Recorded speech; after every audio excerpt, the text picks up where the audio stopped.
السلام عليكم، مرحبا في حلقة جديدة من قناة مغرب التاريخ. موضوع اليوم هو تكملة لسلسلة الرد على الدكتور محمد دومير حول قضية محمد الشيخ السعدي وعلاقته بالأتراك العثمانيين. نبداو أولا بهذه الخريطة اللي جابها الدكتور دومير، واللي هي خريطة الرسام الباريزي سنة 1740، واللي كانت الدولة العلوية هي الحاكمة في المغرب. وفي هذه الفترة بعد وفاة السلطان إسماعيل كان صراع طويل بين أولاده بما فيهم السلطان عبد الله ومحمد وغيرهم. ومع ذلك نقراو هنايا رينيو دي تافيلات، أي مملكة تافيلات. وطبعا تافيلات هي أرض ومنشأ وأصل الدولة العلوية والعاصمة الأولى لهم. ولقاو كذلك مدينة فيغيك داخل مملكة تافيلات، بالإضافة للبروفينسيا دي توات، أي ولاية أو مقاطعة توات، وهي داخل الأراضي المغربية. وفي الجنوب الأقصى لقاو الرسام وصف لنا المناجم ديال الملح اللي كيجيو منها قوافل المغرب. وطبعا حنا كنعرفوا تاريخيا أنه تمبوكتو، واللي هي مدينة قديمة في مالي، كانت تابعة للمغرب في زمن أحمد المنصور الذهبي، بالاضافه لسلاطين الدوله العلويه كذلك. فمره اخرى كنشكر الدكتور دومير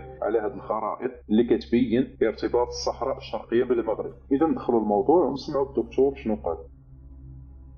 وعبد الواحد الونشريسي هذا كانت عنده بصمه كبيره في تاريخ المغرب، لانه حاول ينحيلهم من العبوديه ودفع حياته مقابل هذا الشيء، لكنهم ما حبوش الا غالب. وحفظت لنا كتب التاريخ مواقفه المشرفه كجزائر يجمع بين الفتوى سنوات. صار له موقف اخر اثبت فيه انه يخاف غير من ربي، وانه ماهوش عياش كما نقولوا ضرب. لانه لما انقلب محمد الشيخ السعدي على الوطاسيين واراد اقتحام عاصمتهم فاس، نقرأ من هذا الكتاب نزهه الحادي باخبار ملوك القرن الحادي، اللي يقول لما الح يعني السلطان السعدي محمد الشيخ لما ألح بالمطالبة لأخذ فاس وصعب عليه أمرها، قيل له لا سبيل لك إليها ولا يبايعك أهلها إلا إذا بايعك ابن الونشريس. فبعث إليه ورغبه، فقال له الونشريسي بيعة السلطان الوطاسي في رقبتي، ولا يحل لي حل ربقتها إلا بموجب شرعي، وهو غير موجود. فأمر السلطان محمد الشيخ جماعة من المتلصصين أن يأتوا به من فاس ويخرجوه بظاهرها. فأتوه وراودوه أن يذهب معه، قتلوه. يعني هذا عالم علماء فاس، وشفنا قبيل أنه جمع بين الفتوى والقى قتلوه لأجل السلطة، وما تفحل وما على كلمته ومبدأه، على خاطر نقرأ هنا أيضا.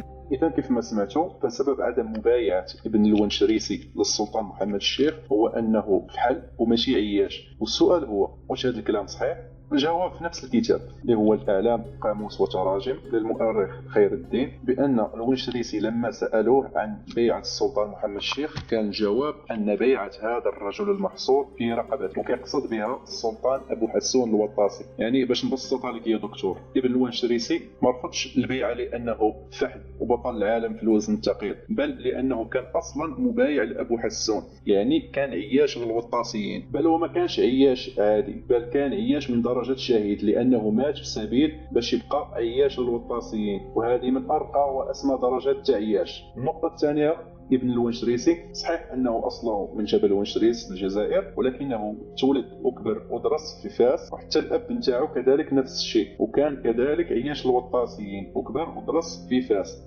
النقطة الثالثة، أنت كتكلم على أول فئة عياشة وهم الفقهاء والأئمة والشيوخ كذلك، وهذه الفئة هي أول فئة في المجتمع اللي كتبايع السلاطين. النقطة الرابعة، وهنا نطرحوا بعض الأسئلة: واش هذا الفعل فردي أم هو متكرر؟ واش هذه الجريمة هي جريمة عنصرية لأنه ابن الونشريسي فحل جزائري؟ الجواب هو من العادة أن يتم قتل أو سجن العلماء والشيوخ اللي كيرفضوا البيعة. وهنا كنشوفوا السلطان محمد الشيخ في نفسه قتل الشيخ والقاضي أبو محمد الزقاق، بالإضافة للشيخ أبو علي حرزوز المكناسي، وبجوجهم كانوا مبايعين للوطاسيين ورفضوا البيعة للسلطان محمد الشيخ. وكما قلت هادشي ما عندوش علاقة بالفحولة أو تعياش. فمثلا في كتاب أخبار المهدي وبداية الموحدين للمؤرخ البيضاء، أول من بايع المعصوم اللي هو محمد بن تومر مؤسس دولة الموحدين المصمودية هو عبد المؤمن بن علي الكومي. واش في نظرك يا دكتور نقولوا عليه حتى هو عياشي؟ هو عبد المؤمن اللي كتقولوا عليه أنه جزائري طلع حتى هو عياشي.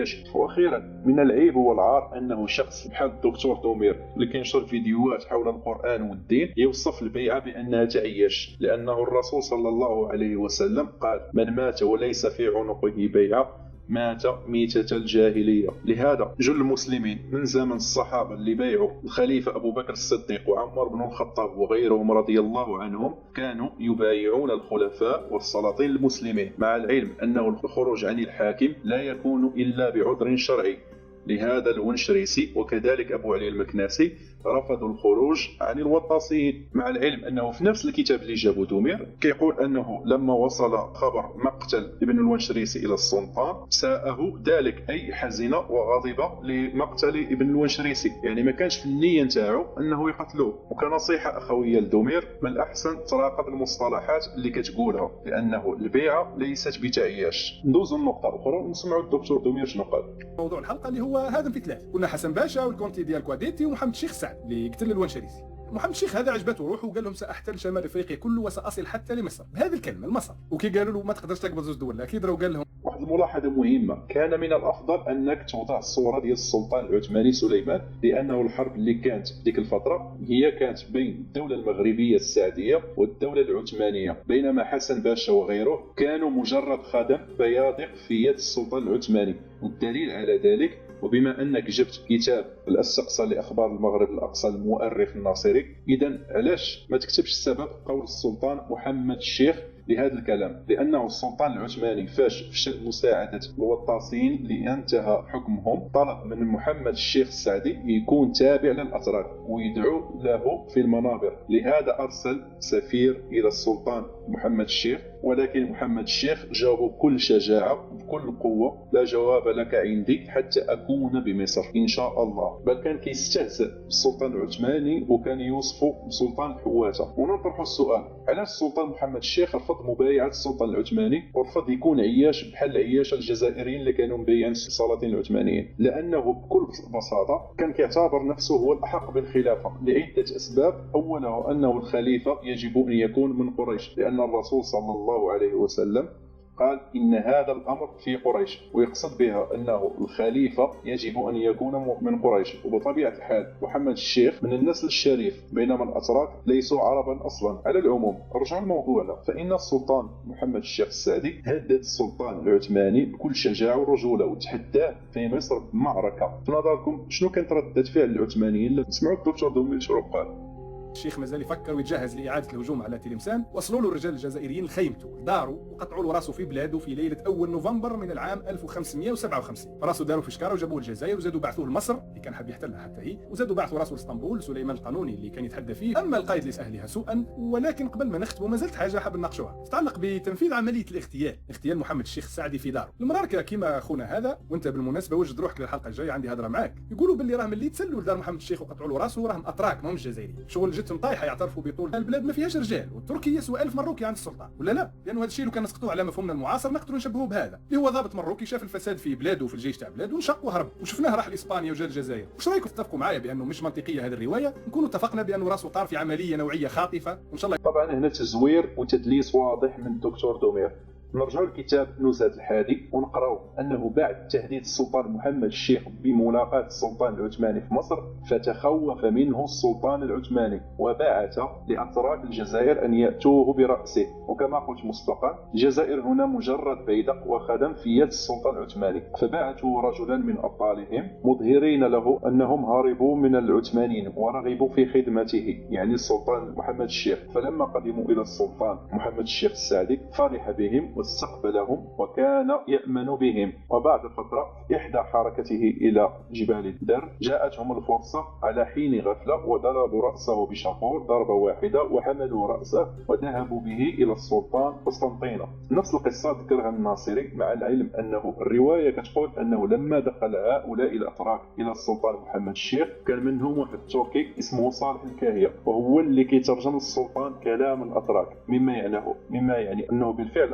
الأتراك اللي قطعوا رأس السلطان محمد الشيخ. وحتى في كتاب الأتراك العثمانيين في شمال إفريقيا العزيز سامح تور ذكر نفس القصة كذلك. بينما نقراو في كتاب بيرشيس هيز بيرغرميس للمؤرخ صامويل بيرشيس قال بأنه بعد تمرد قبائل منطقة سوس الشريف اللي كيقصد بها محمد الشيخ قام بحملة عسكرية بمساعدة بعض الأتراك إلى هذه القبائل، لكن هذا الجنود الأتراك قتلوه عبر خيانة وسطروا على كلمة خيانة وقطعوا راسه وهربوا به عبر البلاد. إذا هنا ندير واحد الوقفة ونطرح واحد السؤال دكتور دومير: واش في نظرك الأتراك. هذه تسمي عملية نوعية خاطفة. يعني محمد الشيخ اللي تحدى سلطانك العثماني وقال ليه أنا جاي لك حتى أبواب مصر، ومع ذلك السلطان العثماني اللي كان كيترأس أقوى دولة في العالم بدل ما يواجه المعركة كالرجال أرسل صعاليك ومرتزقة على أساس أنهم هاربين، وقام بعمل جبان وعار. وبما أنك ذكرت هذا العسكري المغربي، نفترض مثلا أنه بالفعل أصبح حارس للرئيس تبون وقام قطع رأس الرئيس وهرب به للمغرب، وتبين أنه هذه القصة كاملة ديال الانشقاق عن الجيش المغربي هي مجرد مسرحية من طرف المخابرات المغربية. شنو غادي تكون ردة الفعل نتاعك؟ وأخيرا رجعوا لهذه الصورة هذه، وكيف ما قلت وبالدليل على أنه المعركة كانت بين محمد الشيخ السعدي سلطان المغرب وسليمان القانوني سلطان الأتراك، بينما حسن باشا وغيره مجرد بيادق وجنود تحت يد سلطان الأتراك. والدليل على ذلك وفي نفس الكتاب اللي جابه دومير هو كتاب فيليب سكوندو ري دي إسبانيا.